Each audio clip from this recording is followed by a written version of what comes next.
Now I'm going to talk about Utopia and Dystopia. The contents are definition of both terms, history and concepts, criticism and controversies, representation in literature and film, and typical study questions. The definition of the term utopia is an imagined place or state of things in which everything is perfect.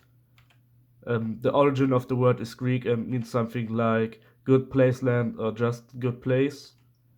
Dystopia, on the other hand, is a very bad or unfair society with a lot of suffering, and possibly something bad in the future might have happened. The word's origin is also Greek and means something like bad place. History and concepts. Utopia's origin is from Thomas More. He wrote a book named Utopia.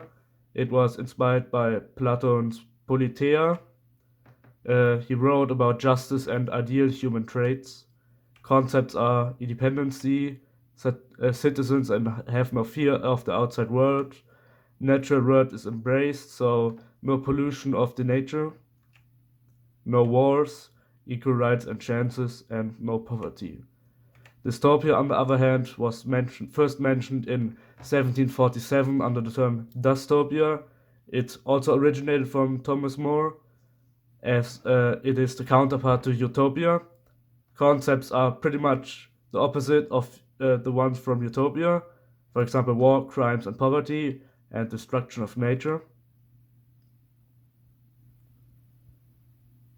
Now I'm going to talk about criticism and controversies. For the biggest thing is an utopian world will never exist. There always are wars around the world, for example in Syria, and people have to live in segregation and poverty. We might already live in a dystopian society, for example, the wars or the segregation of some people or the inequality in developing countries. Controversial topics like artificial intelligence, self driving cars, robots, etc., how they might be dangerous for us or just help us. How should every person be able to live a life in wealth and happiness? How would we achieve that? The manipulation of genes, for example, designer babies. People might want to create the perfect human, or might just try to cure diseases, or for example, the permanent observation by the government and lack of freedom. Now we'll be talking about representation in literature and film. Utopia, I chose Utopia by Thomas More. It's about freedom and self determination, free education. The people there live peaceful lives, and no materialistic values like gold exist. Dystopia, on the other hand, I chose The Hunger Games by Suzanne Collins.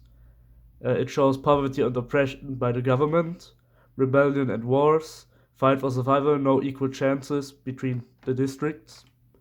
Other examples are Fahrenheit 451 and Brave New World.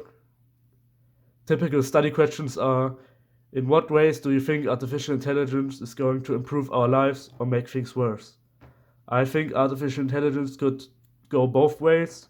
It could improve our lives, for example, more comfort, for robots uh, taking the groceries for you, safety by safe driving cars, but these could also be dangerous for us, for example, in hacker attacks.